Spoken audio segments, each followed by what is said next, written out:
right? Got a couple of minutes here. Yeah. Oh, the city won't. You know, our friend Matthew Palmer. Yeah, what's going listener on? To the show. They're opening the case again. Let's play. Yeah. No, they're not. Yeah. No, they're not. Yes, they are. They lost the lawsuit, but they're still citing him now for violations of codes. I don't know how that even works. You've got to be kidding me. No, I'm not. The city can't. Why do they have it out for this one? And guess who's on his side? The one city councilman who's standing up and talking on camera, Zimmerman, because Zimmerman is a rights guy. I don't want to have to. I don't want to have to side with Zimmerman on anything, but I may have to side with Zimmerman on this one. They will not let it go. So we have this listener who had an RV parked in his yard. The city code people said you need to put a fence up. He put a fence up. The code guy came by and said that's fine.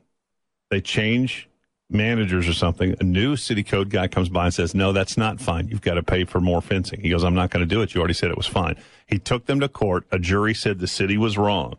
And now the city is going to, and they've got tons of other stuff. Oh, and I heard they're really cracking down on the rentals, too. If you rent your house for South by Southwest and don't get their license. Have you seen the TV commercial for these guys? Let me urge this. If you own a property and Matt may disagree with me here, if you own a property that you own outright, you have the title or you have the mortgage on it, and you're going to rent for South by Southwest, do not go get that city license. Do not give these guys more credence for the ridiculous stuff they've passed.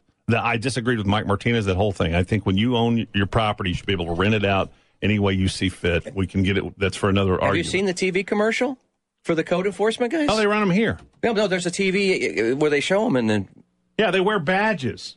And make it sound like it's the greatest organization that was ever... A fight over a fence. An Austin man is celebrating his win over the city after being taken to court over an alleged code violation. But the battle may not be over yet. Fox 7's Ann Wyatt-Little is live downtown with more on this. Ann Wyatt? Hi, Christine. This all started in 2013 when the city received a complaint about an RV parked at Matthew Palmer's North Austin home. And even though he won in court a couple of weeks ago, he's still out a lot of money. Nothing's changed. I mean, since the day the fence was approved. Matthews refused to shave until the fence is built. It's a Super Bowl September, or the case was closed in September of 2013. I haven't changed anything on the fence. In 2013, Matthew Palmer built this fence around his RV following a complaint made by a neighbor. After working with the city, his case was closed. At least that's what he thought.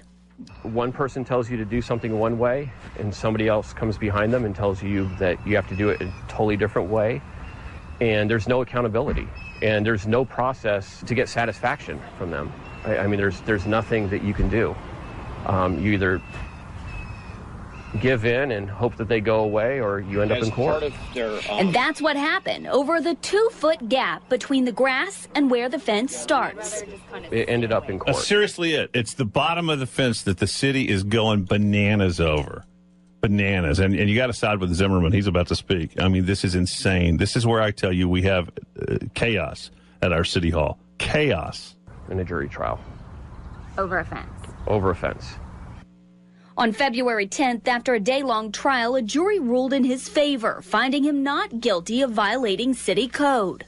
I'm very proud of Mr. Palmer for standing up against the bullying of Austin government bureaucrats. We need more people like Mr. Palmer. It's almost as bad as when you bullied the guy you were going up against in the city council elections and outed him for being gay. Remember trying that? To help here. He's a pinhead. Say something nice. We'll stand up and say enough is enough. We're not going to put up with this kind of bullying from code enforcement bureaucrats. So I'm very proud of Mr. Palmer. We're still investigating what can be done to stop this kind of abuse because he's not alone in this kind of bad experience. Councilmember Don Zimmerman is paying close attention to Palmer's case and is concerned about micromanagement. Well, at issue is the fact that he did make an effort to comply. He spent money, he put a fence around his RV, and he even got a should pay your wife to investigate it. Letter from Code Compliance saying that, yes, you're in compliance. Can you get killed? Is there like a mafia that would kill you for talking bad about on the city level? We're not like Boston, are we? No. Yeah, we are. Well, are we? Really? Am I going to get a bullet in the back of my head? We've gotten there. I'm just worried now. Oh. So obviously he thought he was done. There was some miscommunication between the inspector and their supervisor. So the code enforcement head, Paul, here, I gotta explain to you the video. He is wearing a khaki shirt with 3 stars on it and a badge, 3 stars on his epaulets, like a general, the general of code enforcement, to come by and tell you what's wrong at your home that you own.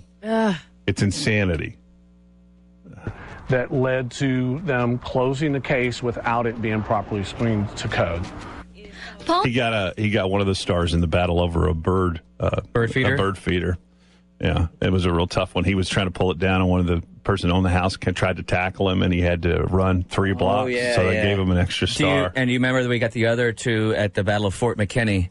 There was someone who built a tree fort on McKinney Avenue, and he had to go. Trees, he had to go to battle over that. Right. Yeah. He's been nominated for the Congressional Medal of Code Enforcement. What a joke. Let's make our code enforcement guys look like stormtroopers, stars. That's the first thing they need to get rid of. Thomas Savick is the acting director for Austin Code Compliance. He says the code requires a solid fence, and it's the department's job to enforce what city leaders pass. Although we respect the outcome of the court's ruling, the jury's ruling, the case. The RV is still not properly screened. God damn. Yeah, that's really respecting the jury's case. Well, who cares? What happened? What happened? Who is mad? Who is so mad that they can't let this one go? I don't know, but if I'm someone has to be right. Marcotte. Is it Marcotte or is it the head of code compliance? Who's mad? Who is mad in this string of people? Somebody knows. It's Marcotte, who in person seems like a nice guy, but behind the scenes, I hear there are people at the city workers that can't stand him. He spent $16,000 for 2 chairs and a couch in the mayor's office.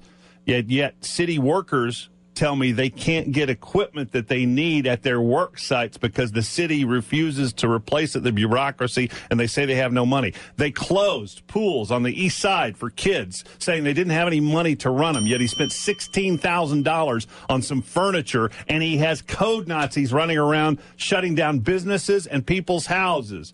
Somebody needs to say something. You need to change your priorities, or we need a new city manager. I've never met the man. I don't have a personal axe to grind. I know a couple of people who can't stand him. That's it. It's not who you think it is. But Jesus Christ, I mean, come on. The guy won in court, and you're on TV talking about a fence. I know I'm late. I'm tired of kowtowing to the ratings Nazis, too. You got to break right then. Otherwise, the people can't do that. I'm happy that I was found not guilty, but upset that I'm out all that money. You know, so I'm wondering now, can they go back now? Can they go back now and cite him again? That sounds like that's what they're trying to do. It's ridiculous, unbelievable. Is out at least $2,000 in attorney's fees, and it may not be over. Right now, we're meeting with our city law department to discuss what further actions we need to do to move further. Paul, you're a dick. Yeah, because they are off the hook, too. And I mean, by that, I mean that you're like a guy I knew named Richard. How's that for political correctness? I mean, don't you have anything better to do? Paul, be strong. Don't you have some rundown houses that are crack houses or death traps, suicide raps? Baby, you got to get out while you can. Young. We're looking at our city. We're talking to our lawyers because we can't stand losing because a bunch of us are ex-cops and we have to have that authority. Failed cops. Paul, I feel like someone's pressuring you, but you can break the chain, Paul. It's up to you. Earn that 4th star and just say, we're moving on. We're moving on. He'll be tied with Art. What an embarrassment. What's that? Art has 4 stars. You can't. This guy can't have 5. Unless we give Art 5. Hey, but I think I'm contagious. It won't come in. But otherwise, the phones are lit because of my rant about the code enforcement people, and I'm getting to. And listen, I got no problem with you doing your job, but I just believe in logic and being logical. And it's obvious when somebody has an axe to grind. And if a guy beats you in court, then move on. But this guy, and I also think it's ridiculous to wear stars on your lapel unless you're a general. And I've told Art Acevedo that too. But by the way, that Paul just got another star. He tackled a loose dog in Zilker Park. So they just gave him another star. This whole thing is ridiculous. You can see more of the RV on top of that fence. I know. What's up? This is Chico. This is the guy with the RV who spent the $2,000 to take him to court. What's up, bud? Matthew, are you there? Hold on. My bad. Hold on. I got the wrong pot up. Matthew, what's up? Hey, how you guys doing? Doing good. Better than you, apparently. I swear, every time you post that, I go, oh, God, come on, Matthew. But then I go to it, and it's gold. People want to hear about this stuff. Well, that's the thing. It just, they won't stop. You know, I was, the story I was supposed to be about how much money this has cost me. You know, the city's protected. I can't sue them for my attorney. See, I would be in jail because I'd be the guy with a gun, and I would get up my gun, and I'd go get off my property. I'd go 1800s on them. And then the cops would pull up and they'd take me to jail for threatening a public official or some stupid law like that. Because you've got a lot of patience. You got a lot more patience than I do. I live in a neighborhood where we have this coward that lives across the street, and he turns everybody in for the smallest violation. It's an old, dried up dude who can't stand it if your trash can is out for an extra day. Well, that's the thing is that nobody's even complained about the gap in the fence here in my neighborhood. This is code taking it upon themselves. No, they have an axe to grind for you now. Oh, hey, yeah, and I'm glad you have Zimmerman behind you. I mean, at least he's doing that right. Hey, Chico, I just saw an interesting question on our show prep. Have you ever had any discussions since all this went down with the neighbor who originally complained? No. He openly admits that he turns in every violation he sees in the neighborhood. But he hasn't come to you at any point and said, "Hey, man, I wanted a fence around your thing, but I feel bad because I didn't know this was gonna happen." Is it the cemetery guy? No. Almost as bad. No. There's a guy. There's a guy who got in trouble with code enforcement, and he decided that he was just if he was going to get in trouble, everybody was, and he turns in everything. He just drives around neighborhoods now, turning in. Yeah. Yeah. No. He turned in. Code told me that he turned in 17 people one morning. Why? That's his thing. That's what he likes to do. Every neighborhood's got one. Some people. Now, Chico, let's be honest. Someone works for the city in either code compliance or the city management office, and you diddled their ex-girlfriend, right? I wish. Did you see Chico? There's no girlfriend's going to be diddling with Chico. Oh, come on. I don't know. And Chico, have I ever told you to not be discouraged? The man is not that hard to understand. I do love the song.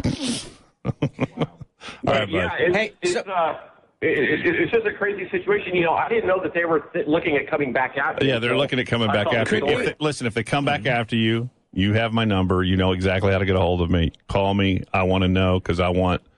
We may do a remote. We may do a remote from your house. I know you're a man of very high and strong principles, but could we not make the bottom part of that fence the Dudley and Bob pretend to care? We've had a fence company donate it, but now it's a matter of principle. I know.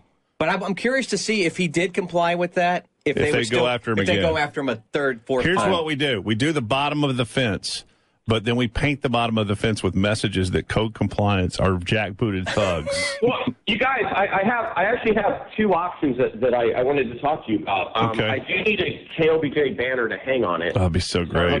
Don't draw us in. Yes, dude. Yeah. We can give you all the plastic banners you want. Matt, you still live in the city. We don't. I know. And I'm getting ready to build on my house, so I'm screwed. And I know no one's ever going to give me a permit again. Just go under your real name. The other thing is Matthew Bilderhoff.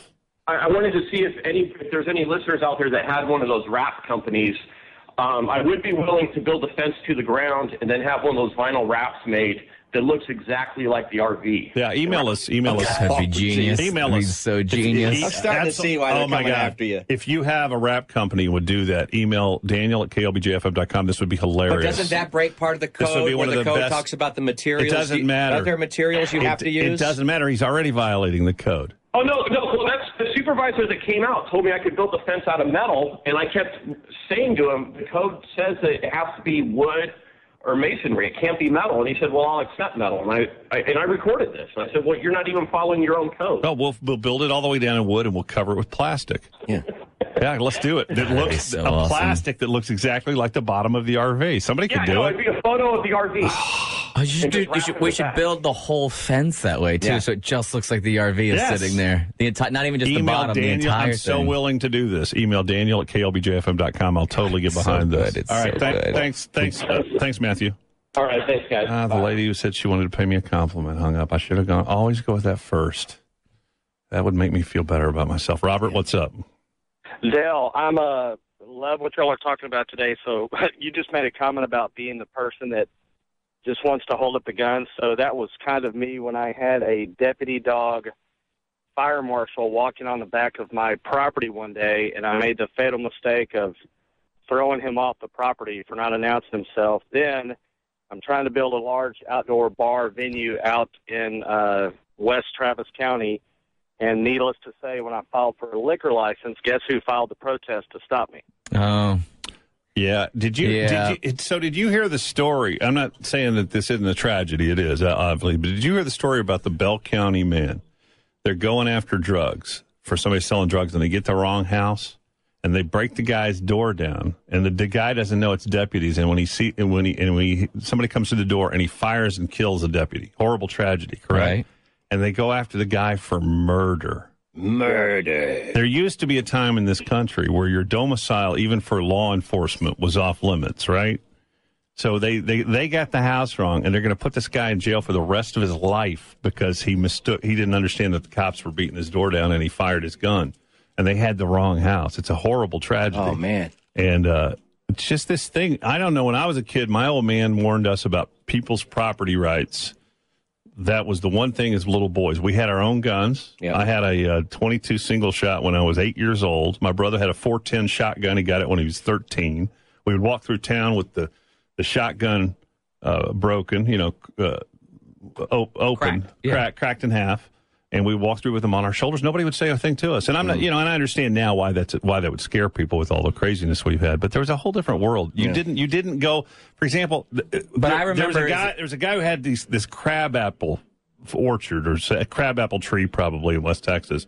And my brother and his friends would steal the crab apples and throw them at cars and do whatever. And one day the guy comes out with a shotgun, and he fired at him, and he had salt rock in the shotgun and hit him in the back. And no cops went out and arrested the old man. It was a property. What were you doing on his property? I'm not saying that's right, but we used to have a different thing about your own property, your own land. You did with it with what you want. Yeah. So when the city comes and tells you can't rent a room or you got to have a fence up, and I understand it. You don't want the hoarder. There's always a hoarder's house down the street. I understand you got to have some of this stuff.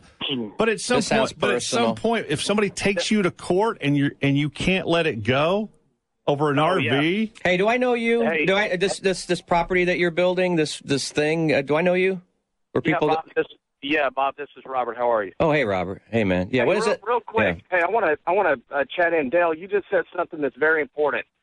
You do have property rights in the state of Texas, and the state law protects you. If you buy a piece of property and it was platted before you bought the property, state law says, it's Chapter 245, clearly states that it freezes the regulations in place at the time. Now, the crazy tree hugger zealots will try and turn the key on that and say, well, no, it's a bunch of rich developers that want to try and change and ram growth down your back. But here's the problem. If you have a vested right, if state law protects you from being able to develop, for instance, me, I bought a piece of property back in 2002. It was platted in 1974, signed off by the city of Austin, saying it's outside their jurisdiction. I have spent hundreds of thousands of dollars in court just trying to develop the land that I should have a vested right to do. Yeah, and you can get very hypocritical about it. For example, I understand your rights, but then this morning I read the story that I had. We won't get to it today, but I told you this was coming. They're doing the toll road on northbound Mopac. Well, guess what came up yesterday? They want to introduce to you the southbound toll roads that go over. And they actually said in the Statesman article, they're going to do it so they won't have to condemn Zilker Park. They literally considered condemning Zilker Park. That even came up. And they're introducing the southbound toll roads to you that go. Now, what is over the southbound toll roads when they're building that? The Barton Creek watershed. The Barton Creek watershed again, correct? Mm-hmm. Which, if you weren't here in the 80s, that was the biggest argument. Bill Bunch, the whole group, and you go as an Austinite, you go, man, I don't really want them building there. They're going to do it anyway. So you have that side of it. But then I also can understand if a man owns land, he wants to cut trees down. It's kind of a thing that you got to really pick and choose your fight on. Yeah, you do. And here's what. Let me say something that's real funny. And there's no voice for the common people. Like y'all are a wonderful voice for people to go out and help people with problems, but someone needs to be able, like, for instance, I am ready to go. I finally got my liquor license. I have waited 3 weeks for the city of Austin, small comma, / in small parenthesis, Travis County, because it's really city of Austin Nazis.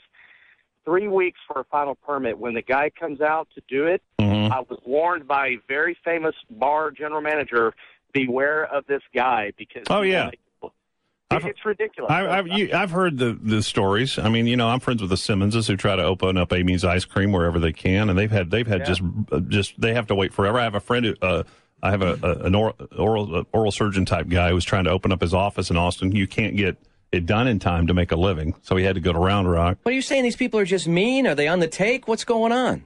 I told you. They're just flat out mean, right? I mean, and this is the way business is done in big cities. Some of them are ex-law enforcement, and they believe in the letter of the law.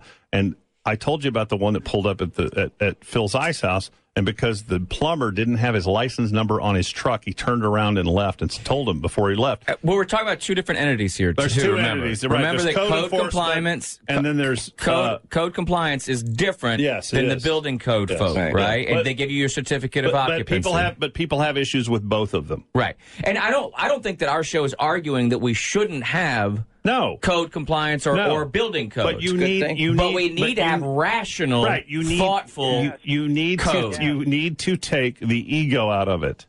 And some kind of checks and balances. There's an ego problem going on at the city of Austin, and it starts with Mark Ott. And we need to also say that if an enforcement agent has gone out, like they did in Chico's case, and he says, all right, well, you've adhered to the spirit of the law. I've signed off. That should be the end of it. Right. You can't have another agent come out and say, well, you didn't comply to the letter of the law, and that's what I want you to comply to. That can't happen. And then what happened was they got mad that he took it to the media. Right. Yes. So then there's a Canis Macho happening here. There's a macho. Totally is. Look at that. They're wearing badges, and then they paint their cars like they're cops. There's a machismo thing going on. And now listen, I'm going to end up. I got a funny feeling I'm going to end up sleeping in the foundation of one of the new hotels coming in. And I would like the city to make it the Hotel Zaza because I will never be able to afford to stay there. Right. I got to go on, Robert. I got